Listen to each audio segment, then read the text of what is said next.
Ok, pessoal, vamos começar a ver um pouco mais detalhes a radiação de corpo negro, tá?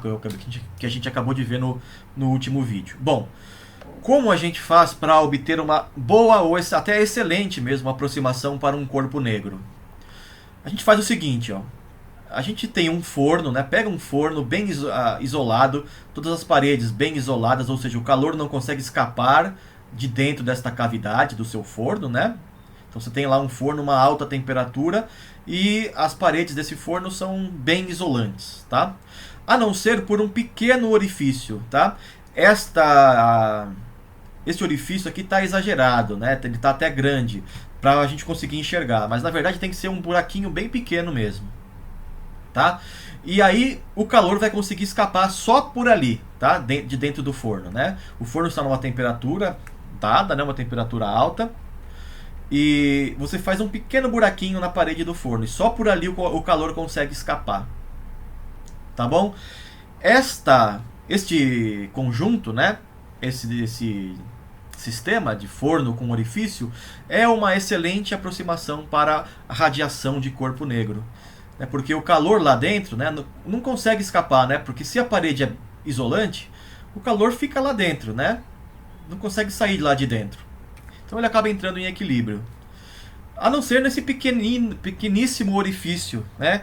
Que se o forno é muito grande, esse orifício é bem pequeno, a fração de radiação que escapa é muito pequena em relação a toda a energia armazenada dentro do forno, né?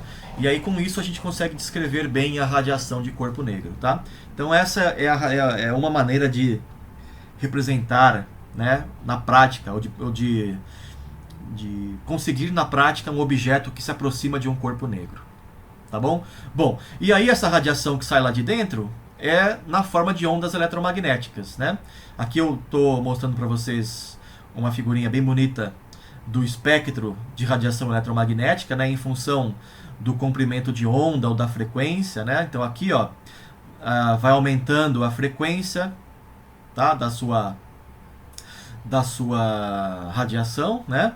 Ou diminuindo o comprimento de onda, né? Altos comprimentos de onda, baixa frequência aqui do lado esquerdo, alta frequência, baixo comprimento de onda, né? Então a gente vai desde ondas de rádio, né, que a gente usava, né, ou usa para transmissão de sinais eletromagnéticos de rádio, televisão, etc.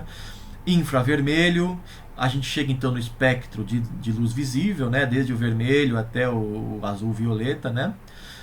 Depois vem o ultravioleta, raios X, raios gama, tá? Em função do aumento da frequência. Por que um objeto, né? Vocês podem se pensar, e eu pensei nisso também há um tempo atrás. Por que um objeto desses que emite radiação é chamado de corpo negro, né? A razão vem do seguinte, ó. Pensem que a temperatura do seu forno é baixa, mais ou menos igual à temperatura ambiente, né? Você olha lá, aqui, você está aqui fora e olha lá para dentro da cavidade do seu forno. O que você vai ver? Vai ver nada, né? Porque lá dentro não tem iluminação, né?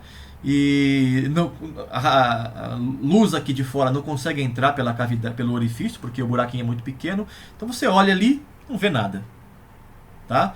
Mas se você começa a aumentar a temperatura dentro do forno, né, a frequência vai aumentando lá dentro, né? Então vai aumentando a temperatura, a frequência da radiação vai aumentando, até que chega no infravermelho, né? A gente não consegue enxergar infravermelho, a gente não é cobra, né, nem águia, então a gente não enxerga radiação infravermelho. Então quando você abre aqui o orifício e olha dentro do forno, você não vai ver nada ainda, mas você vai ver tudo preto. Mas você vai sentir aquele calor, né? Você vai sentir o calor emanando dali de dentro daquele forno. É por isso que o pessoal chamou esse objeto de corpo negro, porque você não enxerga a radiação, mas você sente o calor, né? Você põe a cara lá ou põe a mão ali, você sente o calor, esquenta, né, a sua mão. Tá? Então essa é a razão. Obviamente, se você aumentar ainda mais a temperatura, vai chegar uma hora que aquela radiação, né, chega numa frequência visível. Então você começa a ver lá dentro vermelho, amarelo, verde, azul, até branco, né, no final, quando está realmente muito quente. Isso, quem já visitou uma empresa siderúrgica ou que tem a fundição, já deve ter visto, né?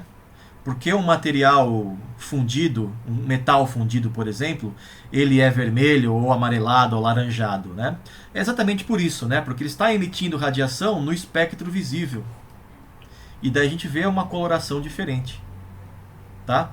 Se você aumentar ainda mais a temperatura, ele vai mudar de cor, vai chegar até no verde, azul, né? Até ficar branco. Quando ele está branco, ele está no limite aqui da luz visível. Se você aumentar ainda mais a temperatura, né, ele suportar a temperatura sem vaporizar, né, ele vai chegar a emitir radiação ultravioleta.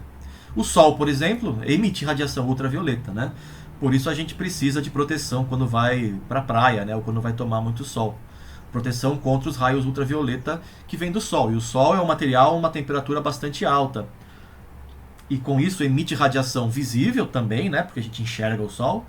E também tem infravermelho e tem também ultravioleta, tem também raios X, né? Tem de tudo.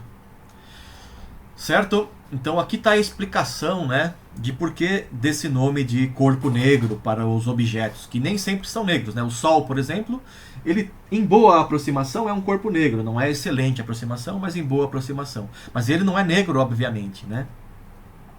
Mas a explicação vem daí, né? Porque se a temperatura não fosse muito alta, a gente não veria nada, né? Veria o objeto como negro, mas ele emite energia, radiação infravermelha.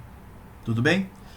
Então era isso para esse vídeo, tá bom, gente? No próximo vídeo eu vou continuar falando um pouquinho mais de radiação de corpo negro e quantificar essas coisas, tá? Até daqui a pouco. Valeu!